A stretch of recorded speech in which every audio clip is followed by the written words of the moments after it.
on laste ja perede heaolu ja Joanna Karu räägib siis lähemalt, mis kavas on. Tere!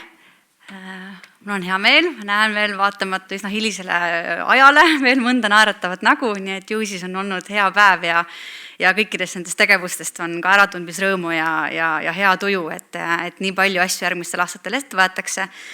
Ja ma loodan, et kui ma nüüd oma ettekande laste ja perede heaolu suurendamise teemal olen lõpetanud, et siis on see tuju veelgi parem. Siis laste ja perede teemal võiksid tegevused kategoriseeruda või liikuda 3 suuremasse plokki. Esimene siis pereteenuste ja ennetustegevuste arendamine, mis võiks siis olla sellise riba peal selline kõige ennetavam teenus. Teisalt siis suure abivajaduse ja trauma kogemusega laste toetamine, mis on juba selle abivajaduse teises tipus. Ja keskelt siis see, mida neid kõike siis seob, on see lastekaitsekorraldus ja lastekaitsesüsteem tervikuna. Ehk et eesmärk ongi siis tõsta sellel abivajaduse tasemel siis tegelikult lastekaitsesüsteemi kvaliteeti ja selliselt, et igal lapsel ja perel oleks abivajadus õigelt tuvastatud ja pere adekvaatselt toetatud.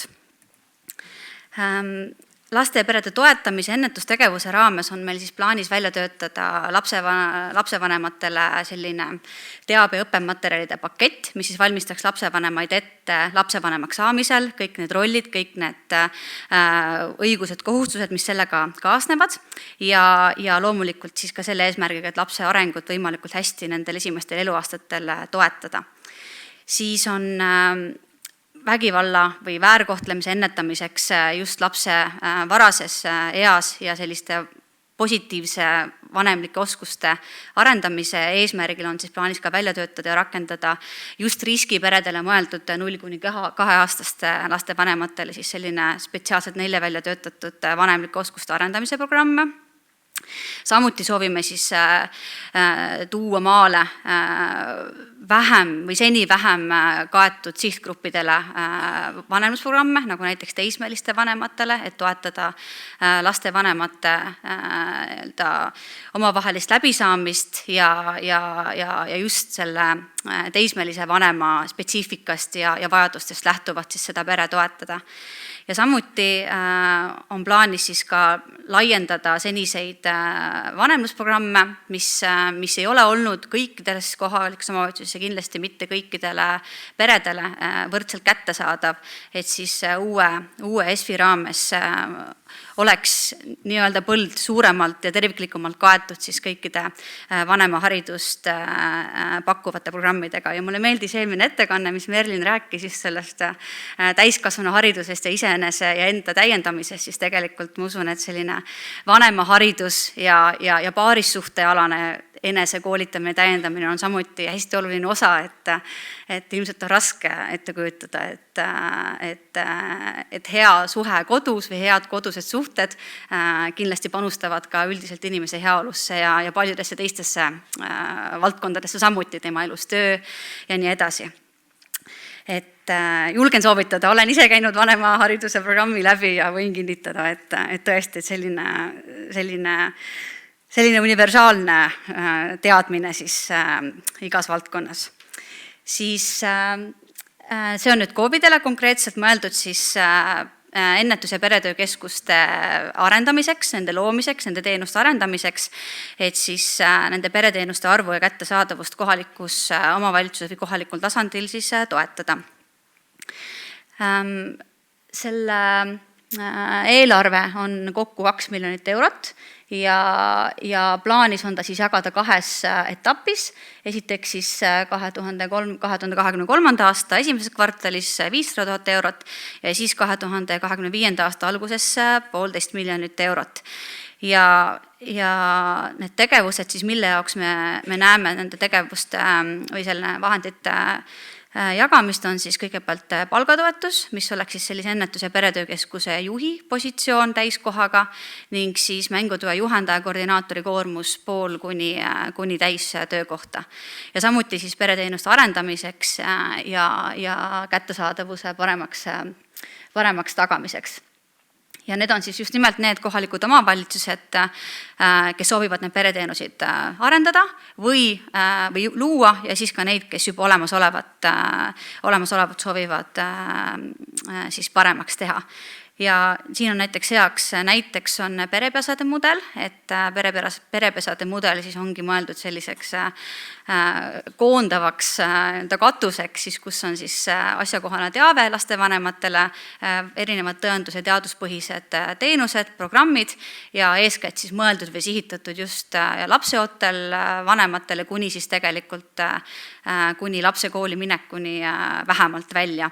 Et selline integreeritud teenuste saamise koht ühe katuse alt, kus siis nii sotsiaal- kui ka tervishoiuteenused võiksid olla koos terviklikult pakutud ja just nimelt selliselt, et see ei oleks kuidagit viisi stigmatiseeriv või et sinna satuvad ainult need pered, kes on mingit pidi pahuksis või mingit pidi abi vajavad lastekaitsesüsteemi vaatest, vaid just nimelt vastupidi tugevdada seda kogukondlikku teenuste pakkumist ja just nimelt normaliseerida seda, et tegelikult on täiesti okei saada erinevaid tugiteenuseid, on see siis vanemakoolitus või vanemaharidus või miks mitte näiteks lapsehoiuteenust. Siis teine plokk, mis oligi siis suure abivajadusega traumakogemusega laste ja perede toetamine, et siin me eeskätt näeme selleks sihtgrupiks siis asendushoolduse lapsi, erivajadusega lapsi, väärkoheldud lapsi ja kompleksprobleemidega lapsi, kes on siis eeskätt kas psüühikahäiretega või käitumisprobleemidega või õigusrikkumisi toime pannud. Ja nendele on plaanis uute sekkumiste ja teraapiate arendamine ja just suure hooldusvajadusega lastele, kellele täna tegelikult selline hea teenus puudub, et nad on tihti kodus, nende vanemad või nende ema siis tihti, kellele langeb see suur hoolduskoormus, ei saa ta tööjõuturul osaleda, et selline väga spetsiifiline õendusteenus, mis on siis seotud sellise hooldusteenusega, on tegelikult puudu ja me näeme sellisele teenusele väga suurt siis vajadust ja see on ka plaanis välja töötada. Samuti plaanime arendada siis nii kinnisele asutuse teenust, asendushooldusteenust, lastemaja, aga loomulikult selle kõrval ka kõik endast olenev teha, et sellistele teenustele sattumist üldsegi ennetada, et muuhulgas ka siis asendushoolduse raames siis toetada perepõhist teenust. Ja siin on planeeritud kokku circa 6,5 miljonit eurot, selle elluviijaks on Sotsiaalministeeriumi läbi või koostöös Sotsiaalkindlustusametiga, siis on plaanis neid tegevusi arendada ja muuhulgas on ka samal ajal paralleelselt käimas ka erivajadusega laste reform, mille üks peamine eesmärk ongi siis ka integreerida omavahel sotsiaalvaldkond, haridusvaldkond ja tervisevaldkond, et lapsevanemad saaksid abi ja tuge ühest kohast ja see laps ja pere siis adekvaatselt ka toetatud oma erivajaduse siis lahendamisel ja seda ka siis ESF aitab meil ellu viia ja rakendada. Ja viimaseks lastekaitsekorraldusmudeli väljatöötamine, et siin samuti on taustal lastekaitsereform, mida oleme ka juba pikalt planeerinud, et selle aasta lõpuks loodetavasti õnnestub meil ka väljatöötamise kavatsusega välja tulla. Paljud KOV-id on tegelikult ka juba kaasatud ja ilmselt suuresti ka teadlikud, aga üks selle keskne eesmärk ja funktsioon on ka siis ka seda riikliku tasandi ja valdkondade üles lastekaitset tugevdada, et sinna alla käivad siis muuhulgas lastekaitsetöötajate koolitamised kui ka sellise ühese lastekaitsejuhtumi korralduse mudeli väljatöötamine, et mis oleks eesmärgipärastatud ja mis oleks tulemustele orienteeritud, et selle lastekaitsekorraldusmudeli siis esitlemine kohalikele omavalitsustele, mille jaoks me siis oleme ka avatud taotlusvooru ette näinud, et seda reformi siis omalt poolt nii sisuliselt kui ka rahaliselt toetada.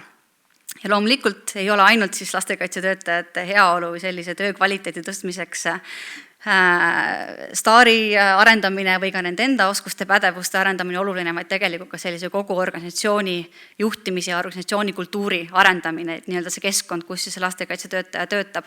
Et mistõttu siis on meil ka ambitsioonikas plaan jõuda ka tegelikult kohaliku omavalitsuse sotsiaalvaldkonna juhtideni ja miks mitte ka nii-öelda ülejäänud juhtideni, kes kohalikus omavalitsuses töötavad just seotuna lastekaitse või sotsiaalvaldkonnaga, et siis nad tuua ühisesse info välja ja tekitada selline hea koostöökultuur siis oma majas organisatsioonis ka sees.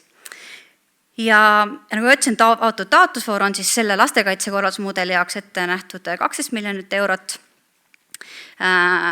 Siin ei ole veel täpselt toonud mingisuguseid piirmäärasid, et kas on mingi miinimum ja maksimum piirmäär, mida kohalik omavalitsus saab siis taotleda.